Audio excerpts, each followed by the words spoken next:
Hello, kidney warriors! James here from Dadvice TV, your online kidney health coach. And this is Dadvice TV Live. Now, for those of you who are joining us for the first time, welcome. Great to have you here. You're going to find Dadvice TV is helpful, positive, and we share information to help you live better, live longer, and thrive with kidney disease that's backed by actual science, and we do conversations with actual industry experts. None of those fake cures, fake fixes, or woo-woo here. We're all going to talk about good stuff. Now, tonight, I have, who is always the most favorited guest. Whenever I have him on, everyone is so excited to ask him questions and make sure and say hello in the comments. Put your questions in there. He always leaves time at the end to go through and answer questions. So make sure and put them in there so he'll see them. Please welcome my co-host, who is the author of the book, Learn the Facts About Kidney Disease. And let me tell you guys, when you get diagnosed, you're always looking for a book out there. This is the book to get. It's going to make kidney disease not scary. It's going to make it easy to understand. It's going to tell you what you need to focus on and what you don't need to worry about, because there's so many things that we do worry about when we're diagnosed. Please welcome my co-host, the author of that book, Dr. Steven Rosansky. Hey, Doc. Hey, James. How are you? Hey, doing great. Always happy to have you back here. Yep, good to be back on your show. And we got a important topic tonight, because I figured a lot of your viewers worry about their GFR number, especially if the GFR number is getting worse. Your GFR is getting down. They worry, and I'm going to hopefully alleviate some of the worries and tell you what you can do about it, what you can do about a kidney number that's going down. And I guess you want me to introduce myself. Give a little bit of your background for those that are new, so they know there's no woo-woo here. Yeah, so I am a retired kidney specialist. I took care of kidney patients over 40 years. I started a kidney program in Columbia, South Carolina, worked at the VA throughout my career, and I've done a lot of research in addition to taking care of patients, and published about 100 different things, and did a lot of publications about the issue of what causes kidney function to decline and when to start dialysis. That's the area of research that I am most noted for. And James, you may want to just for a second hold up the book. There's a book that just came out a couple of days ago. Yep. Which is it's a book about the dialysis industry, and this guy Tom Mueller, he's a excellent author. And this book, he interviewed me a bunch of times, and I talk about some of the stuff that we're going to talk about tonight. I talk about some of that in the book, and let's hope that most of you will never have to face that issue of the dialysis business. So before we get into some of the issues, a lot of the stuff we've talked about, and James is going to know the answer to this. The first thing is you got confusion about your GFR number. First thing, is it real or not, right? And James knows the quickest way to cure kidney disease is what? Take another test. You hit it on the head. And we discussed, I think it was last time, the inaccuracies of that eGFR, the variability of the eGFR. And somebody just popped up with stage 3A. There probably is not such a thing for older folks as stage 3A. 3A theoretically is GFR 45 to 60. And if you are an older person, like in their mid upper 70s or older, that number 45 to 60 may well be normal for your age. Also, if your number is over 60, we don't even consider it CKD. It's got to be less than 60 twice over a period of at least 3 months to even think about whether you've got CKD. So the first thing is to know that the number is very variable. There's an equation that it's based on. If you really want to get your accurate number, you probably need to collect 24-hour urine, which is not done very often because it's complicated and messy, but that's the way to get the accurate value. But getting the equation-derived value is reasonable as long as you get several and they make sense and they're following in a reasonable pattern. But if you are atypical, you got a lot of muscle or very little muscle, you're very large or you're very small, these equations are not going to give an accurate value. They're based on the average size patient. And we don't even put weight and height in there, which is something we used to do. We just, we just adjust for your age and whether you're male or female. So what is the other real common reason? And we're going to dive into this for why folks, which happened to James, are going to come into the hospital with a decline in their GFR. The biggie, James, is what? I'm going to say dehydration. Yep, you hit it right on the head. And we were just talking, James and I, July, this was the hottest July on record in the world, on record. And we're only going to get hotter. And if you're a CKD patient, you're at risk for dehydration. Listen up, we're going to talk about this. It's very serious, it's potentially life-threatening. And if you're older, and I mean even just over 50, James, your ability to regulate your body temperature declines. And you're more at risk if you're older. And with these high temperatures of the 100 degrees, you're at very high risk. You can't, to get rid of heat, we sweat and we vasodilate, the blood vessels open up, and that's why you get really red and hot. Your body's trying to cool off. If it's hot and humid, it's going to be hard to cool off because the air is as hot as you are, and you need to have a cooler place. And what people do is they blow a fan on them. If you're in a hot place and you're blowing a fan on you, is that going to help, James? I'm going to guess the answer is no, because you're just blowing hot air on you. Exactly. You're probably heating yourself up more. What you need to do, a little way to beat the heat is wet yourself down. Wet yourself down, then blow a fan on, and as the water evaporates on you, you'll cool off. That's what cools you off. Sweat cools you off. Water evaporating is what cools you off.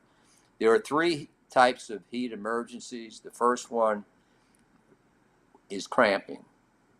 You may get cramps if you're exercising. Warning. Hello, your muscles are telling you. Warning, slow down. Just cut that exercise in the heat. The next thing is heat exhaustion. You get clammy and fast pulse. You get nauseated, dizzy. You're in trouble. You're still sweating, so you still can get rid of some of that heat. And then the next thing is heat stroke, which can be fatal. You don't want to get there because when you get to heat stroke, your body temperature goes up. You can no longer get rid of that heat, and you can die. So it's very important to not only prevent the dehydration that comes with all of this heat, but you also could theoretically die from the heat, and this is serious stuff. If you get into one of these situations, and you happen to be having a fast heartbeat and you're clammy, and get in if you got an air conditioner, that's great. If not, get into a cool bath, cool water in the bathtub, and stay hydrated. Please stay hydrated. Stay out of the heat in the worst hours, like between 11 and 3, if you can. Some of us can't help it. We got to go out and work. But keep hydrated. Keep hydrated. Avoid extreme exercise if you can.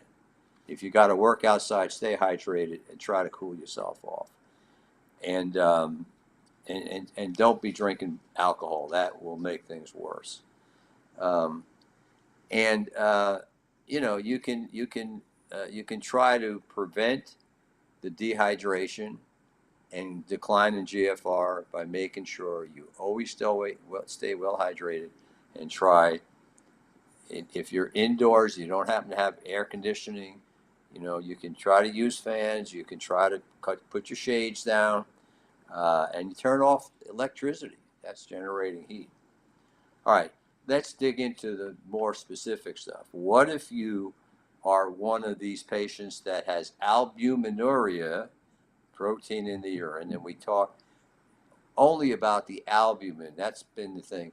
There's other proteins besides albumin, but the way we decide on what kind of kidney problem you have is the albumin in the urine. It's a form of protein.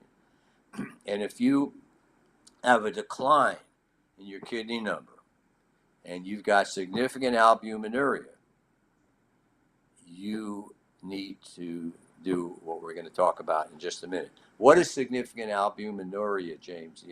On dipstick. I was just about to ask you what that is. What constitutes significant? And I know there's two different measurements depending on where people live.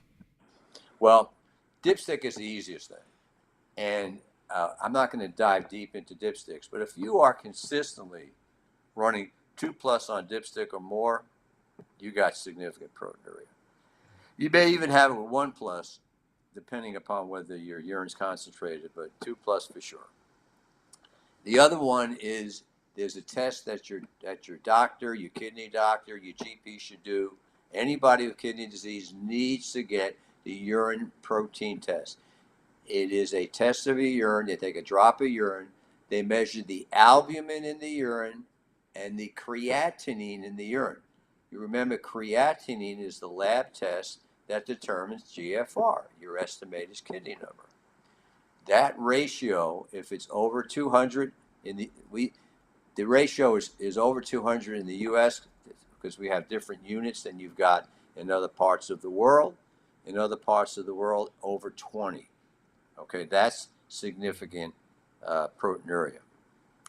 So if you've got significant proteinuria, especially if you are one of these folks that your eGFR is declining, you need to make sure, if you're not already, you need to be on either a what, James? A what or a what? An ACE or an ARB.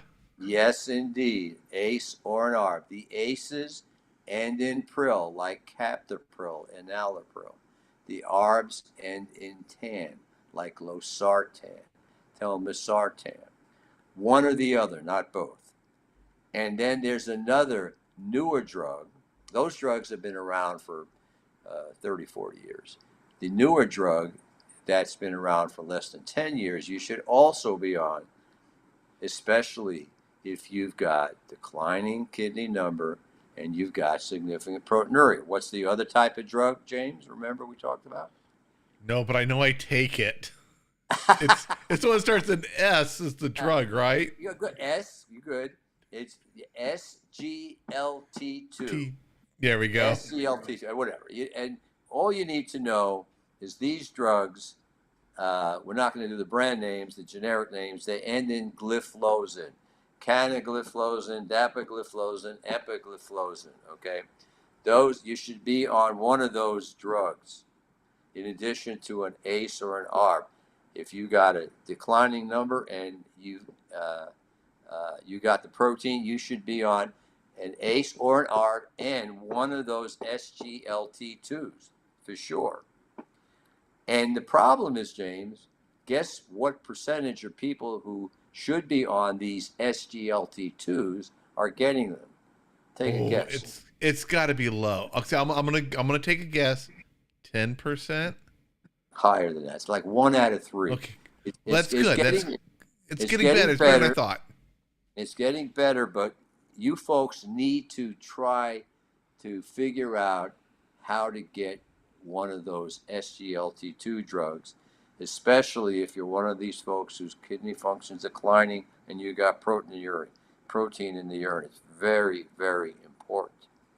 And the other important lesson is, if You get on these drugs, the ACE or the ARB and the SGLT2, and you see your urine protein is declining, that's probably going to mean that your kidney function loss is slowing down.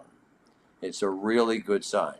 So you want to know the trend of your eGFR number, and one number of a decline is meaningless.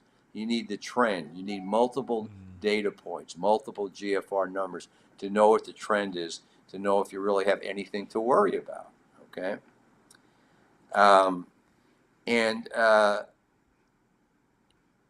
What do you do if you start this is a really important point.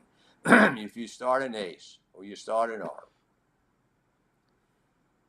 or you start the SGLT2, and your kidney number is showing a decline, what should you do, especially if you've got protein in the urine? It's a very typical thing. I'm going to say, don't panic. They're going to add a water pill, right? Well, okay. It is expected, and it's very common when you start either the ACE or the ARB or the SGLT2 drugs, that your kidney function can decline by as much as a third. And the kidney docs, the experts like myself, we've all agreed that don't stop the drug. Now, if it continues to decline, of course you have to stop it, but give it a chance, because over the longer term, it'll stabilize. And not only will it stabilize, but over years, and we're talking about years. For most folks, the kidney decline is over years, sometimes even decades. So it's going to slow that decline over years if you are on the ACE or the ARB and the SGLT2. And it's most important for those with significant proteinuria. And there's been studies that looked at people who have stopped the drug. And so many of these folks, the GFR, the kidney number, will be going down faster than if they continued on the drug. So these drugs should not be stopped just because you get one value. And make sure you get a good kidney specialist to work with you on this. And also remember that these drugs, the SGLT2s, the reason why there's so much excitement about it, and the reason why a lot of us docs, whether you're a GP or a kidney doc or an endocrine doc, or, by the way, those SGLT2s were originally just diabetes drugs to lower your blood sugar. But it's been determined that they not only can lower blood sugar in diabetics, but they can slow your decline of kidney function even in non-diabetics, certainly in diabetics, and decrease your risk of death from the commonest causes of death in someone with kidney disease, which James loves to talk about. What is the commonest cause of death for folks with kidney disease? It's heart disease and Right, hardening of the arteries. Your favorite word to try to get me to say. Yeah, the atherosclerosis, hardening of the arteries, and that's what is the cause. And these drugs will decrease your risk of death besides slowing your decline of kidney function. So they're very important. So what if you're on, and this is especially the case with an ACE or an ARB, if you're on an ACE or an ARB and your potassium goes up, should you panic, and should your doctor panic and make sure you don't ever get an ACE or an ARB again? Nope. These drugs are important for the people with protein in the urine. If you've got protein in the urine, and you're 2+ or more consistently, or over 200, again, the best measure is the urine albumin creatinine ratio. It's a much more reliable one than just a dipstick. Dipstick is a good screen. Everybody should get screened. But if you've got that much protein in the urine, there are ways to get the potassium down. And there's drugs now. There's 3 different drugs that a lot of kidney specialists are saying, you got that high protein in the urine, you're on the ACE or ARB, I want to continue it. You might even consider one of those binders of potassium to get the potassium down. And there's other ways to get the potassium down, including diuretics. Diuretics are the best way. And diuretics are essential for anybody getting blood pressure treatment. You need a water pill in addition to your other blood pressure drugs. So that can help with the rising potassium that you may get on an ACE or an ARB. How do you avoid getting problems with decline of GFR when you're on an ACE or an ARB? And I'm going to tell you, James. Here's an important message. If you happen to be sick with a flu, especially if you're vomiting, you're getting dehydrated, hold the medicines. Hold the medicines, because you can make the decline in GFR worse if you're in a phase of illness where you're getting really sick and you're getting really dehydrated. Holding it for a couple of days is not going to be harmful, and it may actually protect you from getting the decline if you're on the ACE or the ARB. The same thing goes if you're on NSAIDs. And I think that's part of what happened to James, why he almost got to dialysis. He was dehydrated. He was, I think, maybe vomiting. He was on NSAIDs. It was coming out both ends. Nothing would stay in. Exactly. And all of that is going to make your kidney function worse. And you know, if you're on these drugs like the ACEs or the ARBs or even the SGLT2s, your kidneys are not going to, they'll be even less happy if you continue those. This is short term, you can just hold them. And what about, there's another class of drugs where there's been a lot of discussion about, and James happens to be on one. It's called the aldosterone antagonists. And James, do you know which one of your drugs? Is that the spironolactone? Spironolactone. Perfect. There we go. James. You're on it. You're on it. Let me review aldosterone. It's a hormone. It acts on the kidney. And what it does is it gets more sodium, which is in the urine, back into the bloodstream, and it gets the kidney to put potassium into the urine. Okay? Potassium out, sodium in. That's what aldosterone does. If you block aldosterone, what's going to happen to your potassium? It'll go down because you're keeping it, right? Or sorry, it'll go up because you're keeping it. You got it. You got it. If you're blocking the aldosterone, the potassium can go up. And so that's one of the considerations for being on one of these aldo blockers. And there's a newer one that's extremely expensive called finerenone. And an aldo blocker is a good thing to add to your ACE or an ARB and an SGLT2 if you've got a lot of protein in the urine to keep your GFR from going down. That could be the third type of drug to add. But you don't have to get the expensive one. It's been shown that it was thought that newer drug maybe give you less trouble with potassium. Not so. You can be on eplerenone, which is a cheaper one, and spironolactone. So those are the main ingredients for people whose GFR is going down and they got a lot of protein, significant protein in the urine. The other type of drug, which is the weight loss drug, which is people are going bonkers with this drug, the GLP-1 antagonists, and we talked about that in one of our prior Dadvice talks. But the jury's out on that. There's large studies going on, and unfortunately, the drug is being used up by people who want to lose a little bit of weight. So it's hard to come by. And I think the manufacturers of the drug, they got a massive audience with the weight issue.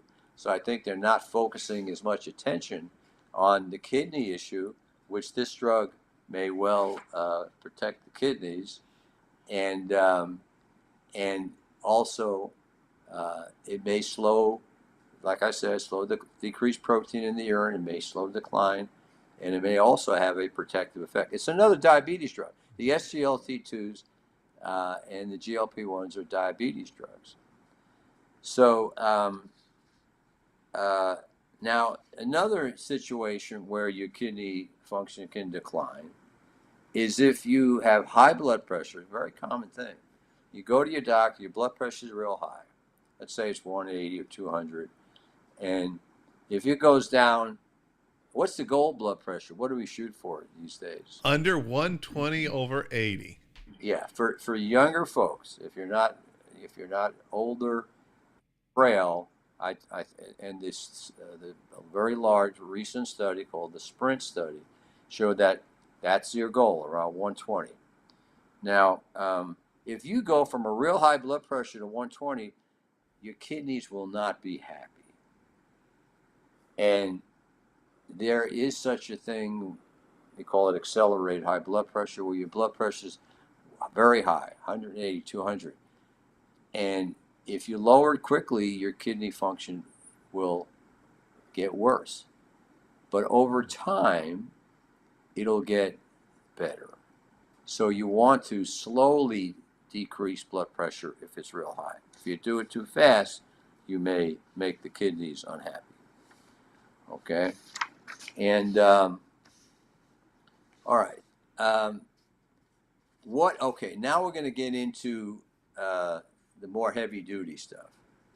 What if you are one of the folks out there whose kidney function is declining to stage 4, which is less than 30, it's 15 to 30. And these, again, there's nothing magical about it. If you go from 35 to 30, it's not magical, you're already suddenly in a state. These are arbitrary staging that we kidney specialists created so we could do research, we could talk to each other and talk to you about, various kinds of general frameworks of where you are in the kidney world. So if you are down in the CKD4 range, and again, you want to have sequential numbers, just one number, you may be 50 today, maybe 30, and maybe back up to 40, okay? Get the trend. But let's say the trend is clearly to the CKD4 area. What do we do? All of you should at least know what the options are for people whose kidney function is declining to lower levels. And in my book, I discuss these options in great detail. And the options, generally speaking, are getting a kidney transplant. And I'm not saying you need to worry about this immediately, just have some knowledge of what the options are. Getting a kidney transplant, and the best one would be getting one from a live donor, related or even unrelated. Getting a cadaver donor transplant for somebody who passed away and donated their kidney. That's the best of all the options. And then the next, my preference that I would recommend, and this could be way in the future, but just to have some knowledge of it, especially if you're a younger patient. An older patient, you may never even have to worry about it. But if you're a younger patient, just knowing the options makes sense, just to know it and be prepared. And there's different types of dialysis. My advice would be to do the dialysis at home if possible. And you could do it through the belly, called peritoneal, or you do it through the blood. They take blood from your arm and put it through a machine that's called hemodialysis. And we're not going to get into it tonight. That'll be another talk. But my book will discuss all of the various options and go into detail about the advantages and disadvantages of all of the options. Now, like I said, what you should be doing depends on your age if you're CKD4. And there's another chapter in my book, and people wonder, well, what's my likelihood of getting to the point where I'm going to need dialysis? And there's, my book discusses it, which you can talk to your doc about. There's a equation again, just like there's an equation to produce your GFR number. There's an equation that will predict whether you're going to be needing to go on dialysis. And James, what is the most important determinant of whether you're going to get to that point? Protein in the urine. Yay! James, they now have a website it. that you can go to. I can't remember what the URL is, but you can put in your creatinine, your protein in the urine, some more information, and it will estimate your 2-year and your 5-year likelihood to need dialysis. And let me just tell you, we're going to get to this in a minute, that this is based on starting early, because the research is based on people starting dialysis early. So that data can be modified if you're going to be lucky enough to get a kidney doc to work with you and start dialysis at lower levels of kidney number than is commonly happening in the United States. And we're going to talk about that in a minute. But James mentioned proteinuria, and he's absolutely right, as the most important factor that predicts whether you're going to be losing your kidney function to the point where you may need dialysis or a kidney transplant. And what about older folks? Are you more or less likely to have a lot of protein in the urine? I do not know the answer to that. I'm going to guess I don't know. If you are older, you're likely to lose kidney function more slowly because you're more likely to have less protein in the urine. On average, not for everybody, but on average, older folks lose their kidney function slower than younger folks because they have less protein in the urine. And because of this, there's another equation, there's something in my book again. The truth is, for older folks, the reality is we all have to die. Mm-hmm. And the reality is, if you're not forced onto dialysis unnecessarily and early, you're likely to die of something other than kidney failure. And there is another thing in my book that tells you whether you're more likely to need dialysis or die of another cause. So these things are out there, and you can discuss them with your kidney doctor, and you can bring that information from my book when you go to your appointment. And in my opinion, older folks, we talk about your GFR going down and your CKD4, 15 to 30.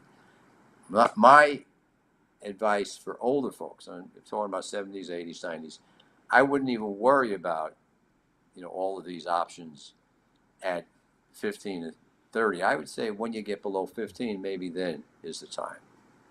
Because again, older folks lose it more slowly, and a lot of you are not ever going to need dialysis, especially if you follow what my research has shown and what a lot of my colleagues have shown, and we all agree that starting dialysis at higher levels of kidney function, over 10 or even over 15, which is of GFR, which is very, very common, is not going to benefit you. You're not going to live longer, and you may actually have shorter survival by starting at these higher levels of kidney function. And if for my money, God forbid, I had kidney failure, I would not even think about it until I was 5 to 10 on my GFR, even be considering it.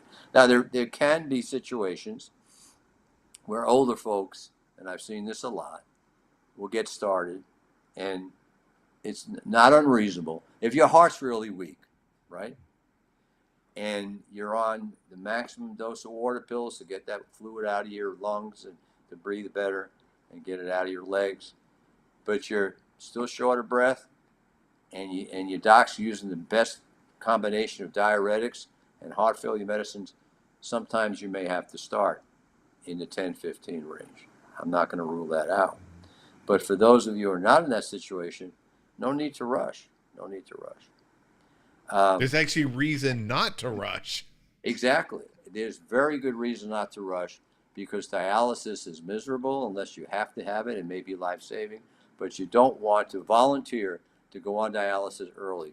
You want to make sure whether you're young or old, that your doc is treating you medically for all the problems that may come with kidney failure, like your anemia, like making sure you're getting the right amounts of water pills, making sure you're getting your potassium controlled with different medical ways and diet. You know, all those things can be controlled without dialysis. And if they fail, if you're doing all of these, you know, good medical treatment and they fail, I mean, I think that's reasonable to start considering dialysis. But you got to have a good reason besides your number. Way too many people, they get a number of 10, 15, and their doctor plugs them right in. They don't even ask. They just plug you right in. And you don't want to be getting on dialysis unless you absolutely have to. And if you're an older folk, you want to make sure that you plan with your family about what to do if, God forbid, you go in the hospital and you're real sick and you already got, you know, CKD 4, CKD 5, GFR is, you know, 15 range or something like that. You need to have a what you call a advanced care planning, and you want to tell your family, do I want to go on emergency dialysis? Do I want to have intubation? Do I want to have my heart pumped on if my heart stops? These are realities that you, especially older folks and younger folks too, we all should have our wishes respected and discuss them with people around you. How you want to be managed if you get real sick, and when do you don't want to be, you know, have these interventions of getting in the ICU and having your putting on a ventilator. Too many people just have that happen without making any choice in the matter. Now, what about if you're a younger person? If you're a younger person, for sure, even at CKD 4, you start learning about all your options. And what's the best option, James? What would you say would be the best option? Transplant. Yeah, and Yes. it's a preemptive transplant. So what does that mean? It means getting a kidney transplant, if you're lucky enough to have a relative or even somebody unrelated. You can get an unrelated donor, and that still has excellent results. And preemptive means before you ever go on dialysis. That's the best case. Now, one of the things that's debatable is whether or not you should get a preemptive transplant early, like when your kidney number is over 10 or over 15. And there's no evidence that getting it early is going to be beneficial. So I wouldn't rush into getting a preemptive transplant until you really need it. And you really need it somewhere in the 5 to 10 range if you're a young person. And if you're a young person, well, the one thing that you want to do is get in the U.S., if you can't, especially if you can't get a live related donor, even if you can, it may not work out. Get on the transplant list. You can get on it when your GFR is 20. Get on it because the wait time can be years. GFR 20, get on that list. And start talking to people who may be potential donors if you're a young person. Discuss that early on. And the new equation, by the way, eliminates race, which means that African Americans are going to have a lower GFR, which I'm afraid is going to get them put on dialysis too early. Yeah. Because their GFR number without race is going to be lower. So there's a double-edged sword. But you can get on the transplant list sooner. So that's one of the reasons why they promoted getting rid of race. But again, no rush to get on dialysis unless conservative medical therapy has failed. Now, all patients, when you get to CKD 4 or 5, less than 30, less than 15, certainly younger person, you want to save which arm for the possible access, putting in I'm talking about a fistula, which is a connection between your artery and your vein in your arm, so they can stick a needle in it and get the blood for the machine. Is it you want to put it in your non-dominant and save your dominant? Exactly. You want to be able to have a hand available to write and do whatever you want. Because you spend a lot of hours on the machine, you may want to do something with your dominant hand. Save that non-dominant hand. Don't let them stick needles in it. Don't let them stick IVs in it. Save that non-dominant arm for the access. Now, what about older folks? What about getting an access if you are 70s, 80s, 90s? And if you read my book, I have my poster child that I talk about in my book. And I love this man. He was the sweetest old fellow. He was 90, in his 90s. And he came to me, sent by, I'm sorry to say that one of the, I thought, really well-trained docs from the private sector, sent to me saying, my doc sent me to be started on dialysis. I go, Mr. So-and-so, he had 4 surgeries done. One on his lower arm on both arms and on his upper arm on both arms. 4 painful surgeries done. I said, you don't need to go on dialysis. And he didn't need it. I followed him for a year. He didn't need dialysis. So all those surgeries were unnecessary. And certainly if you're a younger patient, earlier placement of an access is a good idea because it'll get better with time, especially, you want to preserve those veins and blood vessels. And if they put a good fistula in, that's going to be your lifeline for the rest of your life, assuming you don't get a working kidney transplant. And even if you do get a kidney transplant, you'll have that if the transplant happens to fail. That access is critical. Getting it on a younger person, AV fistula, where they connect an artery and a vein, earlier is not a bad idea. Generally speaking, the time to be definitely considering it is like 6 months to a year before you're going to start. And again, if you're a younger person and you've got a good doc and you're compliant with all your treatment, you may be able to delay it for years. You may be GFR of 10, 15. You may be able to delay it for years. I've had patients delay their start of dialysis for years. And especially if you're younger, in my study, which was highly regarded, showed in healthy younger folks, the best time to start was less than 5. Clearly the best time to start with regard to their survival. So this rush to start at over 10 and certainly over 15 is doing harm. And that's what my research paper was cited as. Early start of dialysis may be harmful. This was a highly recognized paper, was considered the #1 game changer in my field, my own research, which showed that starting dialysis in younger folks, healthy folks, which we eliminate a lot of what you call confounding issues, it showed pretty clearly, it's not a randomized controlled trial, but it's as good as you're going to get. Starting at lower levels is what you should shoot for. Oh. James knows about this, and he brings it up, and I'll end with this.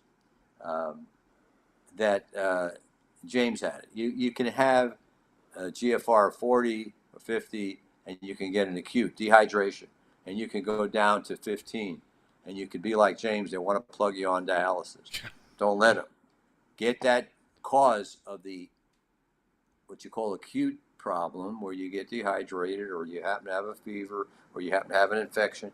Get that acute problem treated. You're bleeding or some other cause, or your blood pressure dropped. Get that problem treated. Make sure that your kidneys haven't recovered. And if they haven't, you can go, it's not unreasonable to go on a machine temporarily, but know that doctors don't normally see if your kidneys have recovered. If you happen to be one of these folks that goes on a machine, like James' situation, make sure that your doc looks to see if your kidneys have recovered, because you may not have them look at it. And it couldn't recover, especially if you had an infection as the cause, you had a drug, low blood pressure, dehydration. Those things can certainly recover. So I see we got a lot of questions, James. Oh, Doc, do we have a lot of questions? We'll try to answer a few anyway. All right, I've been tagging some of them along the way. Let me bring up a few of them for you. This is a really good one. Nick just recently asked, says, I'm 70 years old. 8 months ago, EGFR was 41. Last month, it dropped to 39. Like you addressed that. What's your comments for them? Again, okay, so here's a general rule of thumb. Whatever your number, let's say it's 40. The real number can be anywhere between plus or minus 10%, easily. 10% of 40 is 4. So it could be, the real number could be 36 or 44. It's the same value. It's the same value. And you want to have a trend, multiple readings over months. And if the trend is going from 40 to 30, and it's clearly in that trend, then, something's going on. But for a lot of folks, that number is very, very inaccurate. And 10% may be an underestimate of how variable it could be. But at least 10%. At least. Okay. Yeah, we had a few people earlier when you were talking about the weather, talking about how hot it was. And I wanted to mention this one. Mickey commented, Phoenix has had 31 days in a row above 110. Woo! I'm glad I don't live out there. And a lot of older folks are gonna. Well, we know they die. There's a lot of deaths caused by heat, and some of them are hard to determine. And your kidneys are not going to be happy if they get dehydrated. So make sure you stay hydrated. Okay. Yep. Do you think the prices of the SGLT2 drugs, which are pretty high, are going to come down anytime soon? They are going to come down, and they've been coming down, and they'll continue to come down. There is more and more of these drugs, and there are a lot of people that are pushing for this. They're pushing for all the health plans to cover them. It's going to be much more common for them to be covered by your health plan, and they're going to get cheaper. But you need to work with your doctor and your health providers to see if there's any way they can get them for you, because they are important. Now here is Vanessa. She was on last night, and I mentioned, hey, Vanessa, come back tonight. Dr. Rowe will be here. Her husband has kidney disease. If I can remember, Vanessa, it's stage 4. His ultrasound looks fine, and they want to do a biopsy. She's a little concerned about the biopsy, so she'd like to know, your thoughts on scheduling a biopsy, and should she be watching things like potassium and sodium in his diet? His doctor hasn't said anything about that. Okay. The one of the few reasons to do the biopsy is a lot of protein in the urine, because there are a lot of different causes of protein in the urine besides the commonest, which is diabetes. High blood pressure doesn't usually cause a lot of protein in the urine. There are a lot of different types of kidney disease associated with a lot of protein in the urine that you can only diagnose with a biopsy. And if you what the GFR is, 30 to 40 range, you said? Yeah, I think it was 30 to 40, somewhere around there. Well, yeah. I mean, as long as it's not extremely advanced. If it's extremely advanced and it's been that way for years, the biopsy is probably not as pointless. But if you're up there in 30 to 40 and you've got a lot of protein in the urine, there may be different types of treatment for different types of what they call glomerular diseases. And there's a bunch of them. And that's the only way to know which one you have, with blood tests and a biopsy. And that can determine. So the biopsy, what you need to ask your doctor is, how is the biopsy going to change what he's doing or she's doing? That's the most important question to ask. As a matter of fact, when I was in there, they wanted to do a biopsy, and that's what I asked. Will this change what the treatment is? And they told me no, but we'll know what the cause is for sure. And I opted, no, I don't want anything extra. Of course, I was in denial. I was like, I'm pretty sure I still have food poisoning. I'm not sold on this kidney disease yet. I mean, it's not unreasonable, James, If you have unexplained acute, you had acute on chronic. In other words, your kidney function got down in a short period of time. Yeah. To figure out what's causing it, it's not unreasonable. But like you, I think waiting is not unreasonable either to see if it recovers. Yep. Virgil asked, does high albumin always mean kidney disease? You're talking about it. We're talking about in the urine, not in the blood. Yeah, in the urine. Yeah. Albumin in the blood is normal, and signs of having high albumin in the blood means you're well nourished, which is a good thing. Having albumin, which is a protein in the urine, is an indicator of kidney disease. Now, you can get some in it in the urine with fever, with exercise. So you want to, just like you want to get repeated values of your eGFR, you want to get repeated values of your urine protein, your albumin to creatinine ratio. Again, take a little bit of urine, send it to the lab, look at how much albumin and how much creatinine is, and that ratio is the critical factor.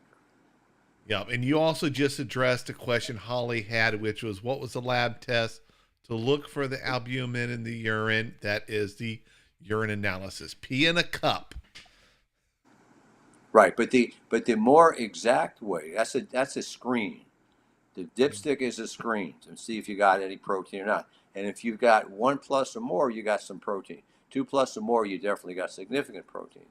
But if it's 1+, you definitely want to follow that up. Your doctor should get a urine specimen to look at the albumin in the urine and the creatinine in the urine. Those two values, that ratio, tells you the answer. All righty, let me see what other ones. Here's someone.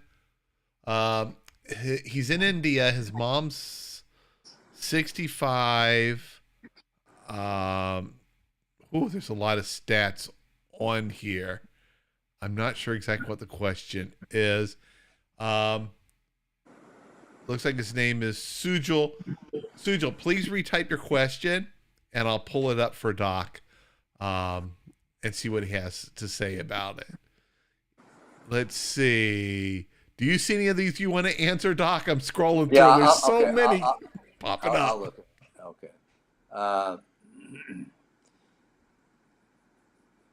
Okay, so somebody's asking from India which equation to use. Look, the creatinine is 1, okay, which is fine.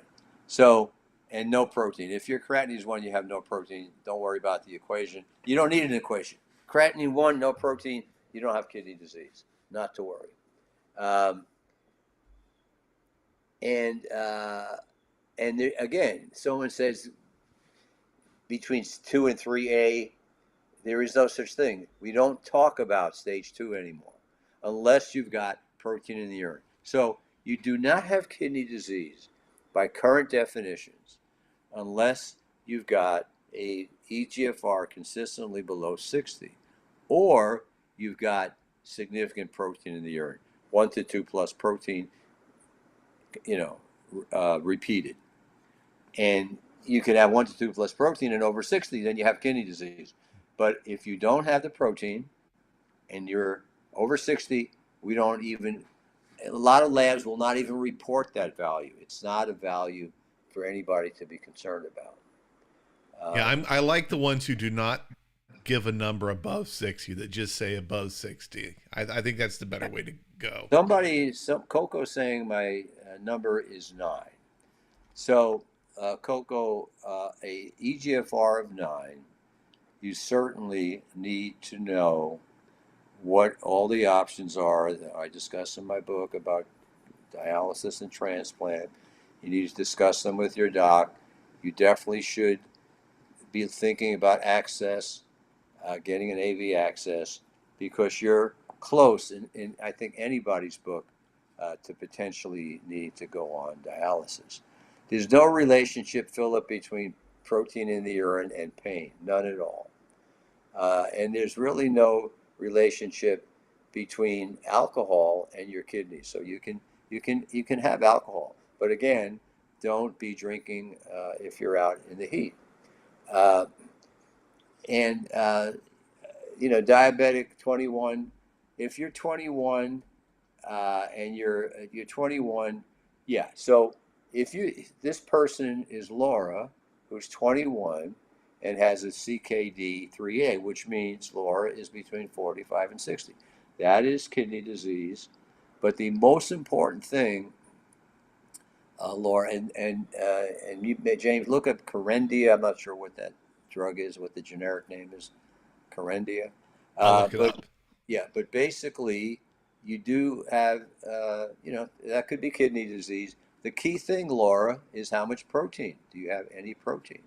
And if you've got protein, that for sure you are a person, 21 years old, diabetic, that should be on the SGLT2, maybe a GLP-1, certainly an ACE or an ARB, for sure. Very, very important. And you should also be shooting for a 120 systolic top number of your blood pressure.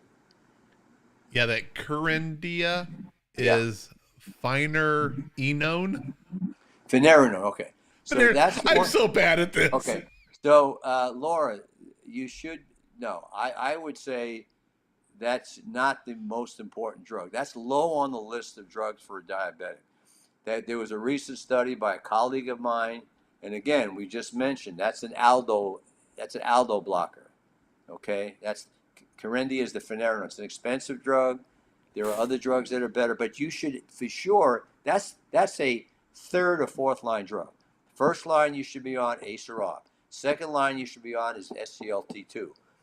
The Corindia is the third line drug that you should be on if you've got protein in the urine. So I would say that would be the order of when they should be on. Now, somebody here is on dialysis. We don't usually talk about patients on dialysis, but you're 33, Coco, and never have any fluid on. So here's the thing, and you still have urine output. I have had many people like you, and it's very hard to get the nephrologist to measure your remaining kidney function, Coco. You may be able to get off the machine. I would ask your doctor, say, I'm putting out a lot of urine. I'm not gaining any weight. I don't know what your GFR would be off the machine, but it's reasonable to at least try to find out what your remaining kidney function is, and you may well have been started too early. I'm not saying you have been, but that's a possibility. Okay, here, let me see what else. You got another one, James, or we? Okay. No, I'm waiting. I'm listening for what you say to find them and bring them up. You're doing great, though. You're making it through a lot of these. Okay. All right.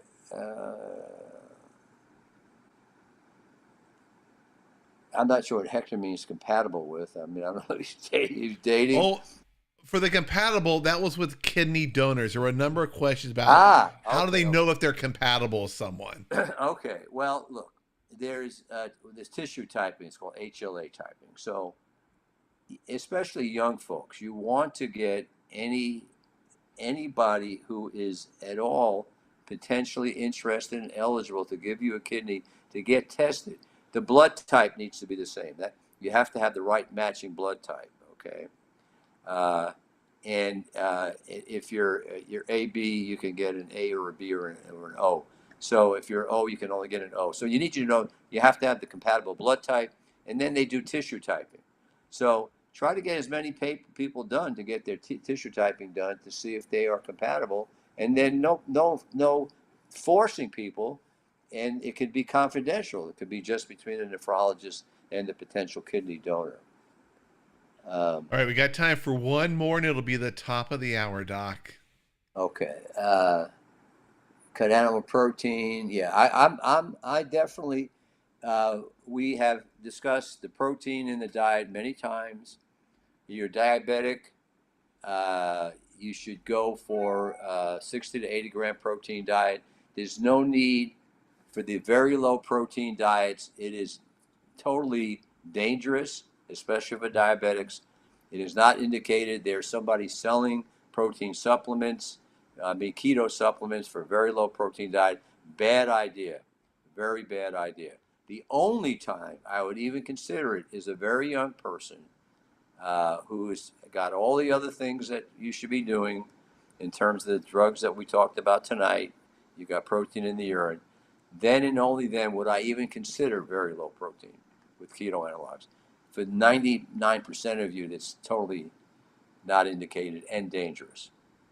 Okay, I'm going to slip in one last question. Go ahead. I've seen this many times. For stage 3A, what pain medication do you recommend? Since they got a, ibuprofen is probably not the right choice. Okay. Basically, you can take ibuprofen sparingly, and you don't want to be on it chronically if you can avoid it. You're better off using acetaminophen or Tylenol. And if you have to be on NSAIDs, and 3A I wouldn't worry so much. I'm more worried about people with GFRs in the less than 30 range. And then you may want to do topical NSAIDs. There is such a thing as topical NSAIDs. Well, look into that to put on your joints, topical NSAIDs. Very good. All right, Doc, let me mention your book one more time for those of you guys. As you saw, Dr. Rosansky is packed full of information, and so is his book, Learn the Facts About Kidney Disease. If you're newly diagnosed, there's a lot of scary things. This book will help let you know what you need to focus on, and believe me, it will take away a lot of that scariness that's out there to where you know, hey, here's what I need to do, here's what I need to be focused on. All right, Doc, thank you so much for being here today. We have had a great audience. Tons and tons of questions. Sorry we couldn't get to everyone's questions during the show, but hopefully you all found this helpful. Dr. Rosansky will be back next month, and this is the last scheduled show for August. I might come back on a weekend. I like to just pop in on Saturday morning and just do like a hangout, answer questions, and talk about stuff. Might do that a little bit. But thank you all for being here, and thank you, Dr. Rosansky, and I'll see all of you in the next video. Take care and be safe, and watch out for that warm weather. Remember, like Dr. Rosansky said, let's stay properly hydrated. All right, bye everyone.